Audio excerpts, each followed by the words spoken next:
What's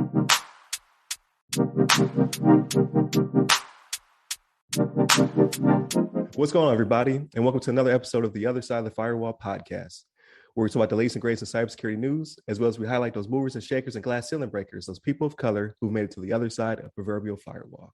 My name is Ryan Williams, and as always, I'm joined by Shannon Tynes and our special guest, Ieshea Hollins. Hello, how are you?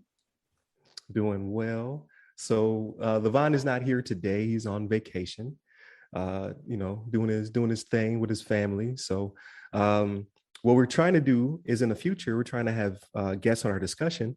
And obviously today is discussion day. So we bothered Ieshea Hollins on her very busy schedule and said, hey, can you pop in and talk to us? So I greatly appreciate it. Never any bother. Thank you for having me. So give us a little bit of your background, why you're here today.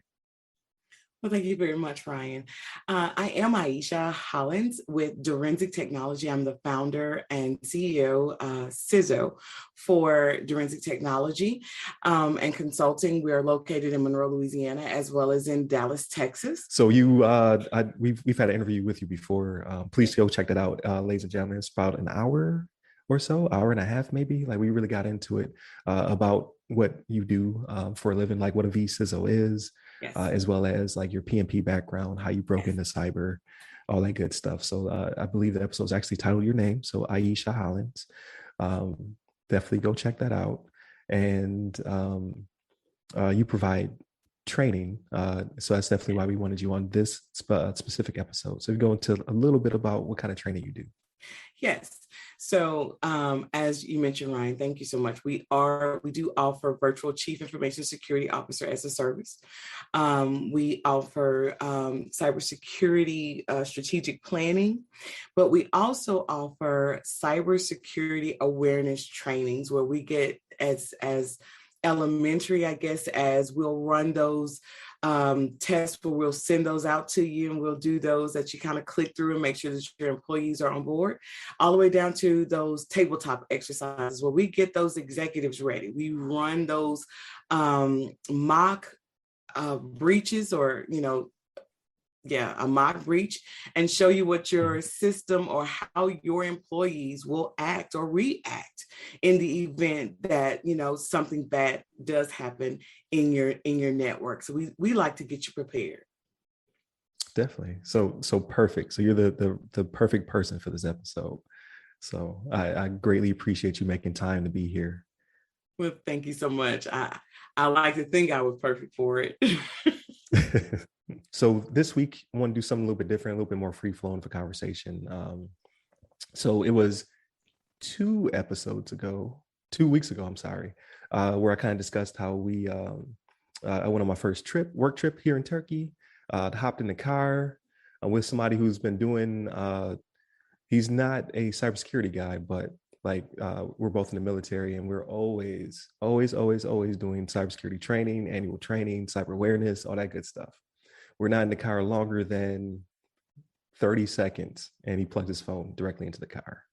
So the audacity of this man, well, obviously it's not my phone, not my rental. That's on him. I quickly, the cybersecurity popped in me, the cybersecurity Holy Ghost. I had to tell him like what he had done was so egregious. But he just didn't put the 2 and 2 together. It's just, some of us have been doing it for a while, so we're always hyper vigilant. But for the most part, most people just don't get it. They don't put the 2 and 2 together. So I was very disheartened. So this discussion, I would like to talk about. Is it working? Like, is it possible to make people aware of cybersecurity, like in their daily lives? Like, is this battle, this uphill battle, is it even possible? So with that being said, I'd like to get your guys' takes on it. Ms. Hollins, please lead off, please. Oh, you guys are so sweet. Well, I think the thing, that just kind of strikes me, because like, yes, that I probably would have screamed as well, like, no, what are you doing?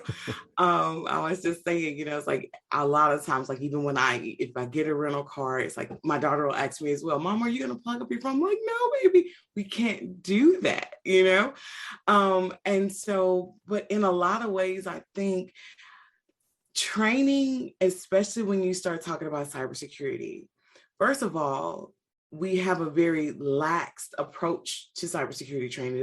That's the part I don't like, right? It's let's turn on a webinar and let people multitask and click through a click-through button, right?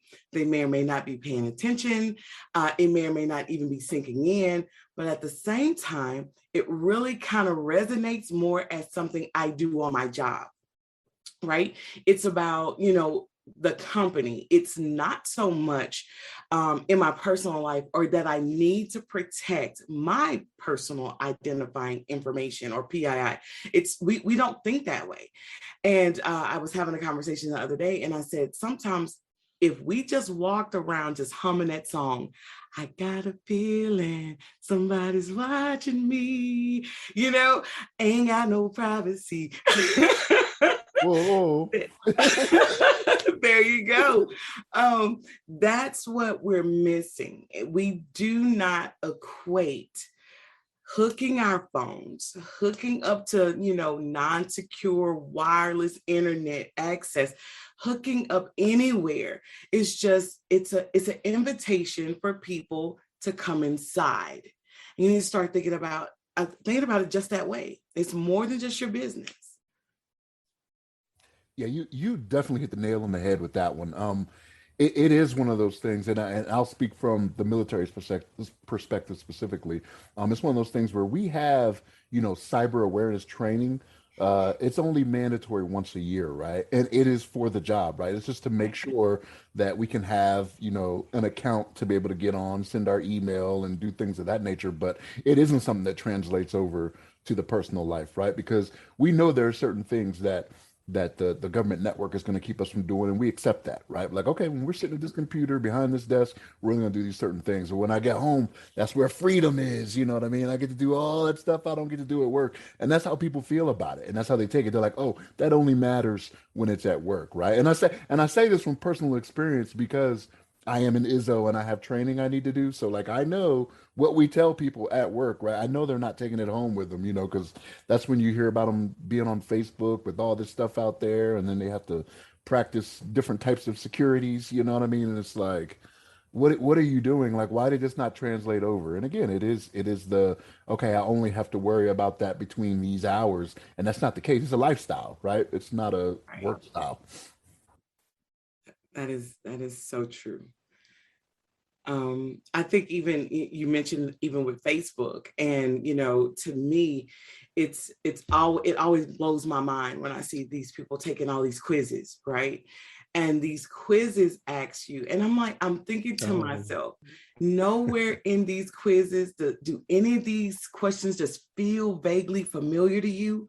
Like, what's the name of your pet, your childhood pet? Nothing goes off for you when you start, okay, are you a mother of how many? Name the birth dates of yours, just to get some icon to pop up to tell you. And it's like, we're so willing to give away our information for what feels like a temporary reward, yet that reward is really, it's nothing. If you keep scrolling, you're going to see the same thing they told Johnny, they told you, you're going to be rich in 2022 and have 3 children. And come on, how many times can you see it before it clicks? That, I mean, it's all baked to just kind of get information from you. And where does that information go? Even the conversations that we like to have, and then all of a sudden, everything you said is popping up in your news feed, but we're not putting any of this information together. But again, I think there's a failure even in the training aspect, though. I will say that. Because your organization's job is to train you to protect their information. Let's just right. Be clear. That's what they're there for. So who is doing the I train you personally? Who has made this to where it's personally relatable and made you care about it enough where you want to spend your money to do it? And it's so few people. And that's because they don't understand what can happen to them. Because even when you hear them talk about, oh, I got, or my password got, immediately it's just dismissed though. And there needs to be holistic training around how you view your data, your information, because it's bigger than you. It impacts your entire family. Me talking about my family on social media opens up my 9-year. I just told you she's 9, right? So any other thing that I tell you, I start talking about her school. Well, how do I know I'm not a target or she's not a target? Or how do I secure what the school is going to do in the event, I say too much? So, vigilance starts at home. We can't always expect our employer to be responsible for everything for us. And the only thing we're responsible for is to have fun. It's not how it works. Right. So is it going to be a two-pronged approach then? Like, should it be integrated into schools? Like, we talk about a lot of things should be integrated into schools, and they're not, right? They no longer teach you how to balance the checkbook or how to, do simple tasking any longer. Like cursive. Not even cursive. Yeah. Not even cursive. Like not even how to sign your name. But you see a lot of training now on cyberbullying, cyber stalking, things of that nature, because they understand like, hey, these kids are vulnerable. Or even with the capturing of pictures and whatnot. Like, there was a big thing, I want to say in perhaps Virginia, I can't remember. We talked about it maybe 6 or 7 months ago, where it was kids with pictures of other kids, right? So they were being potentially charged with child pornography and things of that nature. Just because you're a kid doesn't mean that you're not vulnerable to the law, right? That's right. So they started to kind of educate, like, okay, these are things that you can and cannot have on your phone. And it wasn't widespread. So, kids are still getting caught with that type of material and what have you. But is that something that perhaps starts there, but then you're still missing the parents? And that my whole thing is, not only are we misinformed and not necessarily educated on our own personal data, I think we're starting to get there, like slowly but surely, due to the breaches and whatnot. People putting gas in bags because of Colonial Pipeline or things of that nature. Like, people are starting to understand how the ramifications of cyber kind of bleed into your everyday life, right? But does it fall on social media to do a little bit more educating? Like, yeah, you can do all these things, but perhaps you don't post these pictures while you're still out, or you don't, go ahead, Shannon. And we talk about this, it seems to come up every episode, right? And maybe it mostly comes from me, so I think it comes up because I bring it up all the time. But like, as Americans specifically, like, we are selfish. We only care about the convenience and what's easy for us, right? That's just how we do things. And I don't say we as in it's all 330 million of us, right? But like, it's one of those things where it's like, I don't care about that until it affects me, right? And the Colonial Pipeline, like you brought up, right? I don't think the lesson is going to be learned. It isn't until, gas prices start shooting up, or they think they're not going to be able to have it. You know what I mean? Then all of a sudden it's, right, oh, what's going on here? And that's the only time people care, is when it actually affects them. Like, they're not thinking of those second and third order effects that go beyond that. You know what I mean? It's like so working in IT or cyber, right? When everything is working fine, you don't hear from anybody, right? But let something go down, let people not be able to get to Facebook or something like that, and all of a sudden you got all types of calls and things like that going on, and people are complaining about you never doing what you need to do. Like, hey, we got the 5 nines here. Like, your network is up 99.999% of the time. Right, right. I mean? Like, I can't get a break for this one time. You know what I mean? Like, this wasn't even on me. But it's just how we are as Americans, right? Like, that's just what we do. We only care about self. You know what I mean? It's like you were talking about Miss Hollins, right? We want to see if we're a Samantha on that quiz, right, from Sex and the City or something like that. Right. Like, I never even watched Sex and the City, so I don't care. I'm not gonna take that quiz, but I could be a Samantha or a Carrie or whatever the other two. I don't know, but no, that's how it is. So first of all, please call me Ieshea. Second, yes, we have to make it where it becomes relatable. I think as a people, we are becoming too dependent on pushing blame to everybody else. This should be taught at the schools. And technically, some of these things start at home. The issue with them starting at home is you're not educated. And so therefore, Right. I can't expect you to continue an education you've never had. Technology has changed so much and so drastically. And so, matter of fact, it's one of the classes that I'm putting together right now. I feel like every time I talk to you, I'm putting together that right now. Right. But in truth, it is something that I'm working on right now, because the thing about it is the parents don't have a peer group. They don't have a way to get that information, right? And so the children, however, they don't have that roadblock that we have. They just pick up devices and they just go, right? And we're kind of, the older we get, the more intimidated we get by tech, the more we just say, never mind. And so we're not learning, and therefore we're not giving that next generation those conversations. And then we don't have a safe place where we can sit down and together say, I don't even know what that means.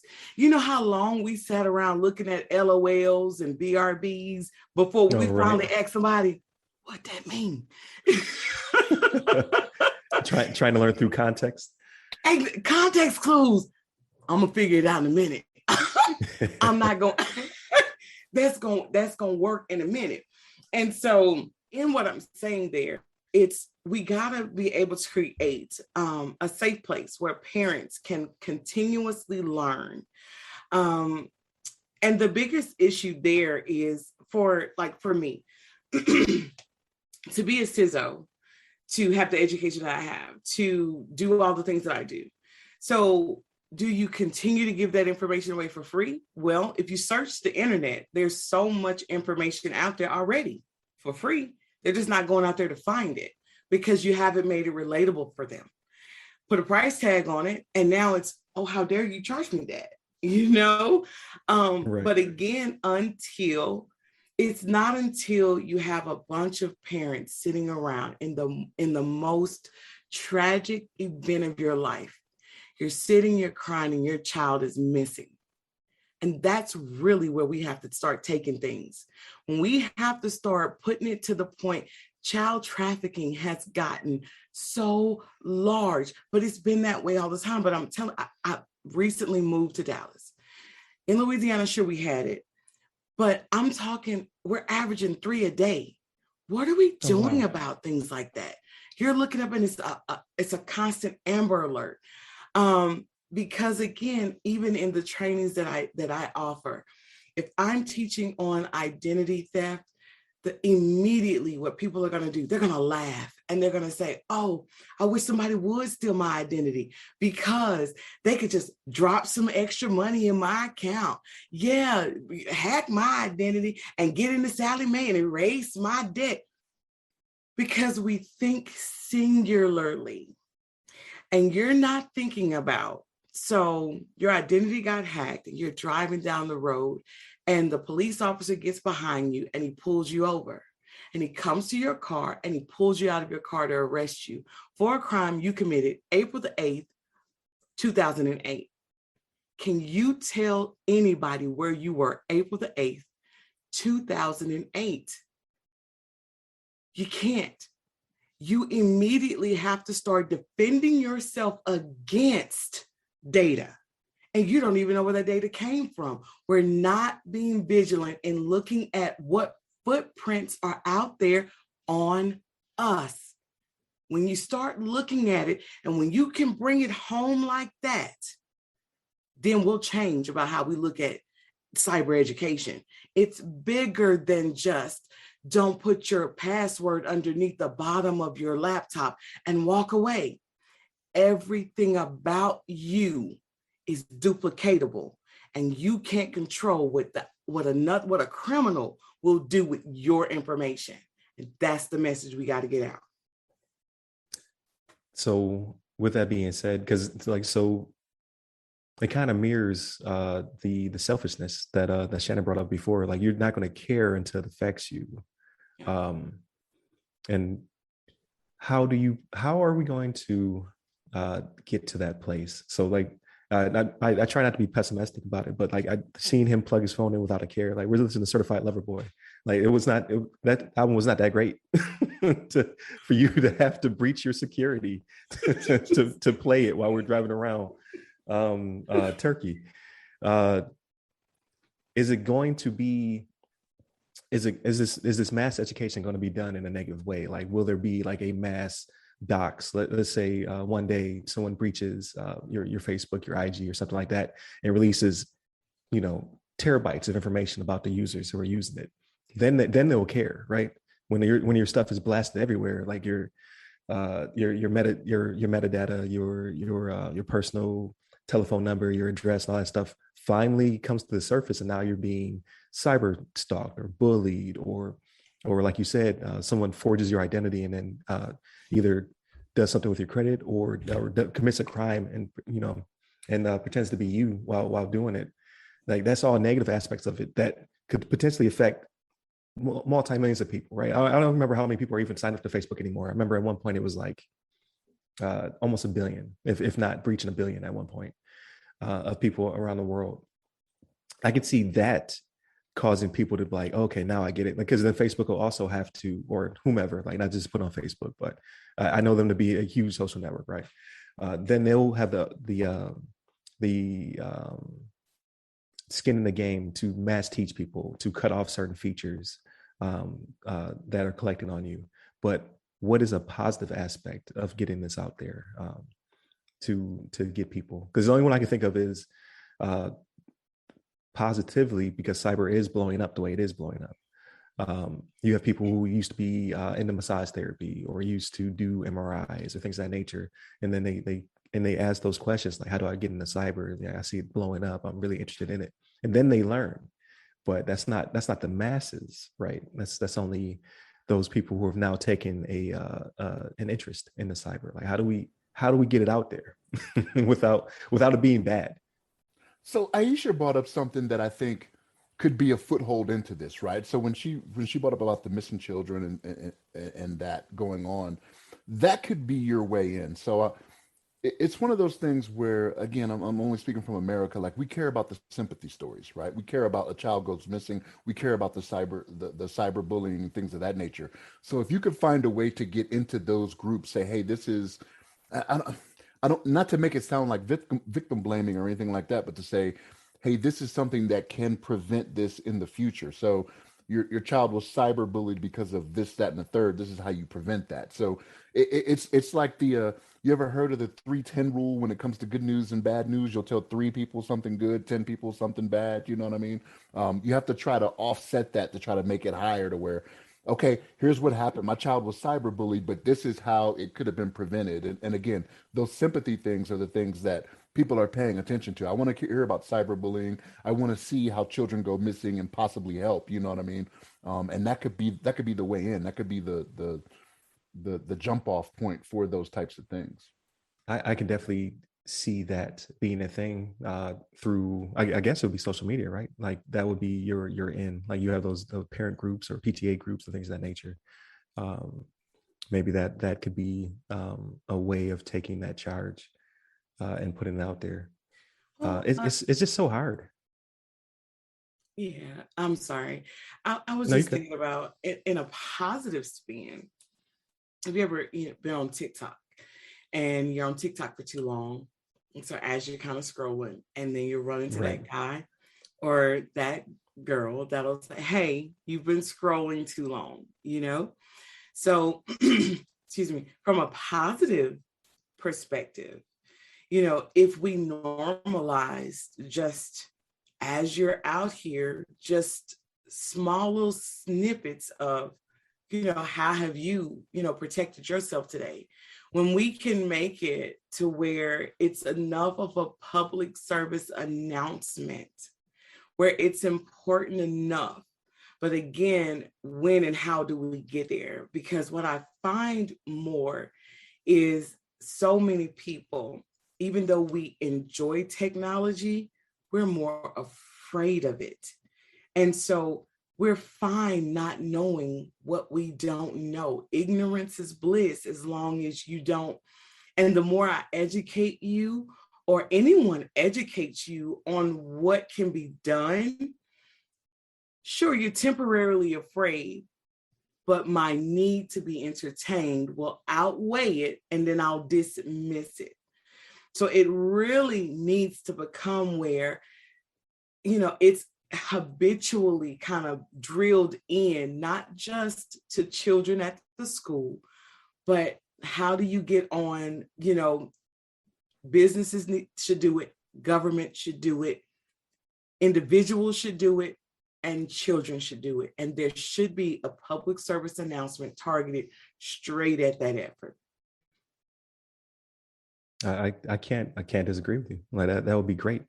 And perhaps we are getting to that point because the new administration is like really big into cyber, right? They're spending multi-millions of dollars. They're putting people in the right positions and what have you. Perhaps we do get a campaign that comes out to mitigate that. And again, that would be propagated through what? Your news feeds, your social medias, television for those who still watch TV, ads and things of that nature. That may be the route to go. And we may be coming to that place. Like, hopefully it's not going to be spurred by, like I said, like a mass dox or something like that, because it hasn't happened yet, right? We're starting to see the same things happen over and over again with the ransomware attacks, with the every company's now having a point of sale issue, where they're getting they're losing your credit card information and what have you. Data breaches are just becoming the norm, but we have not had something that big yet. Like your T-Mobile, we talk about T-Mobile all the time. Like again, brand loyalist. I'm never getting rid of T-Mobile, but they've lost my data like 3 times in the past year. I don't know. They pushing it for me. I don't know. I'm like, hey, yeah, you think? Look, do I really want to save that much money now? Like, hey, like who's gonna pay for my Netflix? Yeah, who's gonna pay for your Netflix? All right. Look, you know my stance on Netflix. They falling off for me anyway, right? Like, hey, I'm gonna have to tell my kids, be like, hey, we just don't have that anymore. All right. We just man. they keep losing my information. We can't have Netflix anymore. T-Mobile ain't doing it.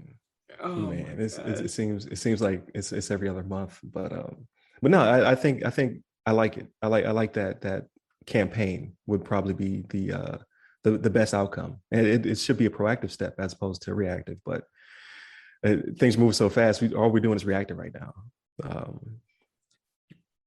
I just we will get there eventually. We'll get over the hump, but right now, yeah, it's just people like we talk about every other week, like idle hands, man. There's more people out there trying to do damage than do good right now. It's just for them, it seems to be more rewarding, and it pays well, unfortunately. Like that's what I was about to say. The old adage, curiosity killed the cat. It's been around for a very long time. It's also why we have the innovations that we have today, right? Just always wanting to know how things work, how things tick, and how can I make them better, right? Video games, we have to make them more and more, more graphics, more this, more that, because after I've played through one time, okay, what's next? And so that's exactly where we are with ransomware. Ransomware started out where it was a little, it wasn't quite as bad. There were other things, and then all of a sudden now, even you got ransomware, then you got to play the game to get your encryption keys, and your encryption keys come back and they don't necessarily all the way match, and you don't necessarily have a person on staff that knows how to match up the encryption keys to get all of your data back. I mean, we just keep, things just keep getting, greater and greater and bigger. And then when we start talking about like your T-Mobiles and different people losing the data, well, what happens from that? That still does not, think about it. How many times have we gotten that letter in the mail? Your information may or may not have been targeted. Right. I'll give you a free version of internet monitoring so you don't sue us. So, and so Right. you get the letter, you read the letter. A matter of fact, I've thought about that several times. I'm like, as many times as I've gotten this letter, you can't keep offering me monitoring. Do you know how much monitoring I already have at this point? But what it does is it creates a market for companies to continue to create the software to come back and sell the businesses. But again, there's only one preventative measure that has been provided consistently to individuals. We will give you monitoring, and people don't even know how to use the monitoring.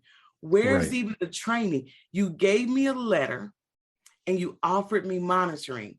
You didn't even pony up and give me training for how to implement or look at the way you're monitoring. Can you at least do that?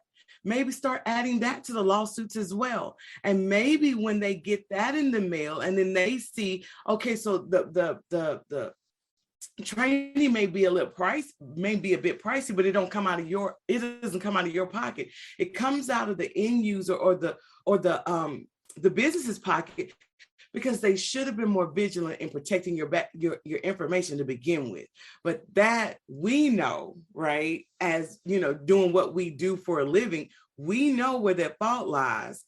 No matter how they try to make it look like the fault really relied with the consumer.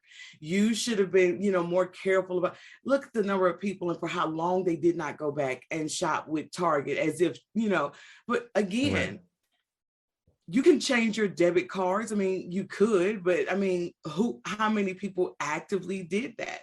The whole thing that happened with Panera. You remember that guy that continued to tell him, they wrote in and said, there is a back door, close it. And the guy kept ignoring him until a breach happened.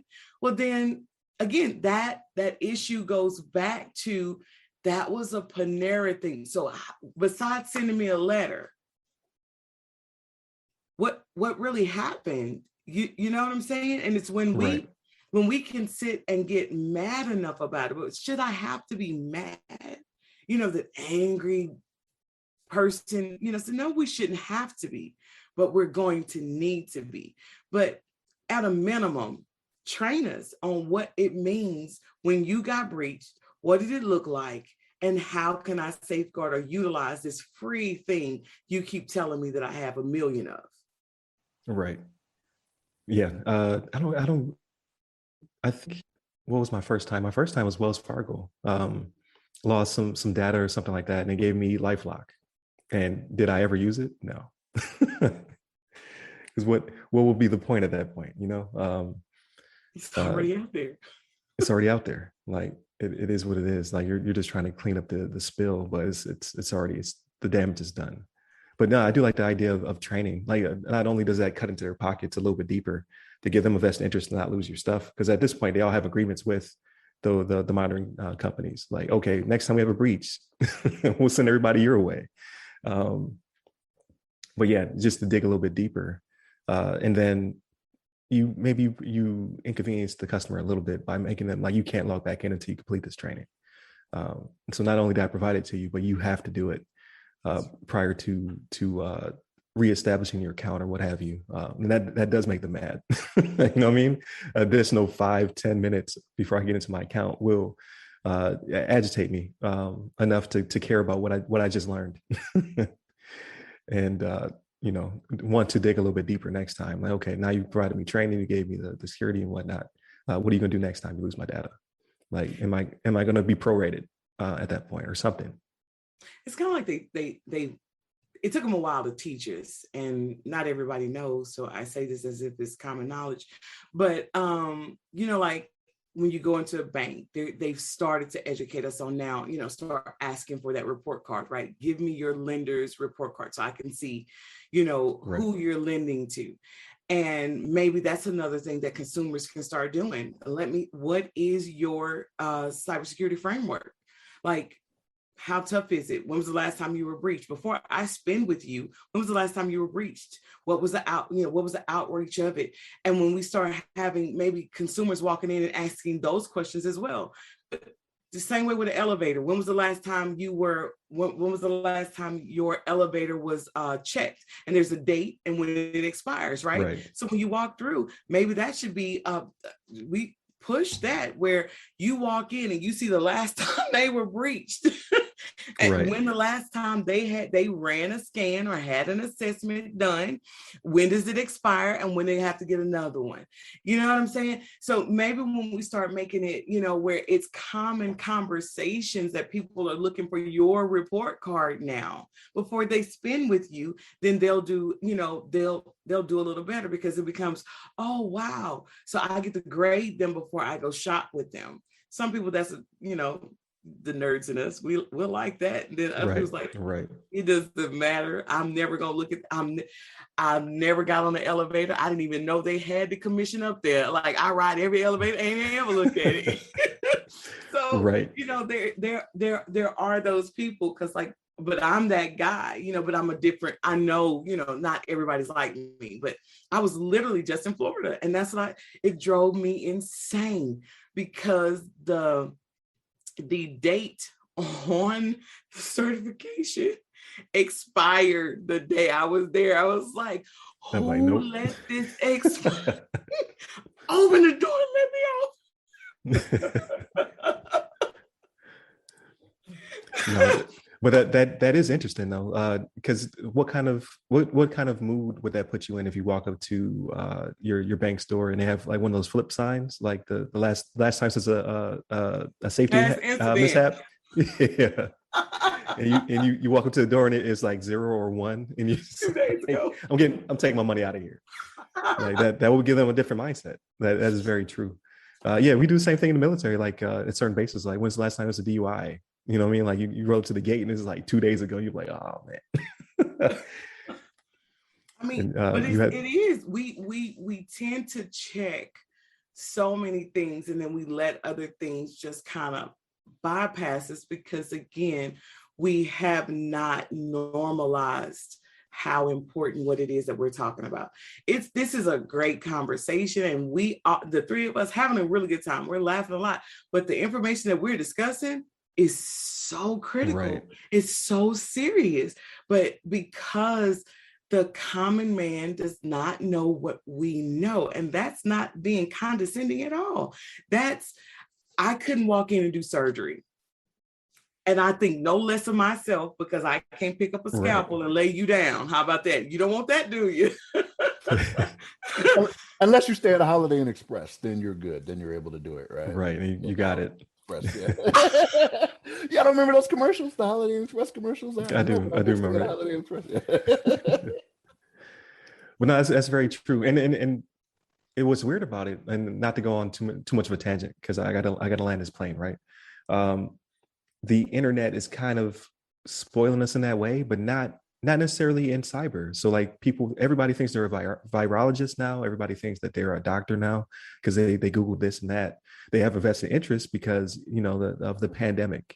But on the cybersecurity tip, you never hear anybody like try to, or at least I don't try to kind of like BS their way through it. Like, oh no, I can do this, I can do that. You don't hear it. Like they just ignore it. They're just like, oh, it's nerdy stuff, or oh, I don't care about that, or they just dismiss it because it's not in their face. Like, but hopefully, and not in a bad way, like a pandemic, but hopefully, like we've discussed, like people start to take more care, more of an interest. Perhaps there will be those PSAs that go out. I know for one, like now I'm going to make a couple TikToks and try to sum it up in 30 seconds. Why people should care, right? Just to get that content out there and try to make it entertaining, things of that nature. Because that is what grips people. That's what makes them to actually care about something, as opposed to like we said, the somber stories, the sad stories, like this person went missing or this person got bullied and committed self-harm because they got doxxed and things of that nature. So I think we're getting there. Again, it was disheartening, like to roll up in a foreign country. You just plug your phone in, not knowing who's collecting on you. It's not. I was like, bruh, is this your car? He was like, what are you talking about? I was like, no, man. And I tried to give him the rundown. And then he wants to unplug it. I was like, it's too late. You like when you plugged it in and it said, I forget what it says about downloading your contact list or something like that. I was like, they got you already. Like the only way you'll be able to fix this is if you buy this car. That's the only way. Buy this car and ship it back to the States. That's the only way you can be able to save yourself. But if you don't, now you got to do some monitoring that you need to supply to all your contacts, right? That's how it works, right? That's what the companies do. Right. Now you need to, yeah, that should be his punishment. Now you need to contact all your contacts and let them know what you've done. and provide them all LifeLock. and the subsequent training that comes with the life. There you go. But no, it's definitely a great conversation. Hopefully, people pick it apart to get those nuggets of wisdom. But I think we did a pretty good job of laying it out there. But before we go, I definitely want to ask Ieshea. So where can people find you? Like, what are you working on that they should be looking out for? Well, this is a very timely. I appreciate you having me on. Literally, I have a course that's coming up because we know that October is National Cybersecurity Awareness Month. I'm not sure when this episode will air, so I don't know if I'm being timely or not. No, you could Wednesday, so it'll be this week's Wednesday. Great. And so one of the efforts that I am doing for National Cybersecurity Awareness Month is because we're Direnzic technology. We sign up, we do championships every year. And so we do host a cybersecurity conference and expo that'll be in Dallas this year on October the 28th. But back to the training piece, I am hosting a internet safety masterclass, and it's entitled, "It's Internet O'Clock, Do You Know Where Your Children Are?" Okay. And so we're going to do a class for parents every Saturday from 10 to 11:30. For every Saturday in the month of October. That's one of the things that I'm doing. And hopefully we're going to take that initiative and we're going to continue to just kind of grow it, right? Because this is, believe it or not, this is very timely information. This podcast, this topic was so on time, So they can find me. I am on all social media: Facebook, Twitter, Instagram, TikTok. I love TikTok. But you can either find me, because like I said, my name is Ieshea, Direnzic Technology, Direnzic, Direnzic, it's kind of, maybe, kind of hard to spell, but we're out there, just look us up, like us, follow us. I'll make sure that I get you all my links and you can follow me there. And any of my, the podcasts or whatever that we have coming out will be under IesheaSpeaks. There you go. Yeah, it's always timely, right? You're always working on another project. So whenever we have you on, you always got something, which is great. We need more people championing cybersecurity, right? Like, it's just it's growing, but it's not at the rate that the bad guys are growing, right? So definitely send me all your links. I'll put them in the bottom of the episode. This episode will air on the 29th. So we for those people who watch the YouTube, you're like, why does he ever change his shirt? Well, it's because I film them all on the same day. we just put them all out there, right? So Monday we will have a topic. I think we're talking about Dr. Gabriel. On Tuesday, we will be talking about a breach that Shannon has shared with me that we'll be discussing. This will be the Wednesday episode for the discussion. And then on Friday, we talk about everything that's not cybersecurity. So we take a break. We talk about movies, games, what we've been reading. I've been doing a little bit of all the above. Sometimes what we've been studying, I'm going to start doing that. That's a thing that will happen. But we'll get to all that throughout the week. So please continue to tune in. I'm going to try to keep having guest speakers. I'd definitely like to have Ieshea back on in the future, if we can definitely get into her busy schedule and just make the time work, right? Because we're all in different time zones. But I think this is great. I think it's a breath of fresh air. We do miss you, Levon. Don't think I'm trying to replace you, because Levon fights professionally, so he wants all the smoke. Just put it out there. So he will be back next week, ladies and gentlemen. But definitely enjoy your time with your family. Definitely up at the website. It's www.theothersideofthefirewall.com. You can hit me up personally. I'm at RyRy Security Guy. That's RYRY Security Guy. I'm on LinkedIn, TikTok, Twitter, and missing one. Clubhouse.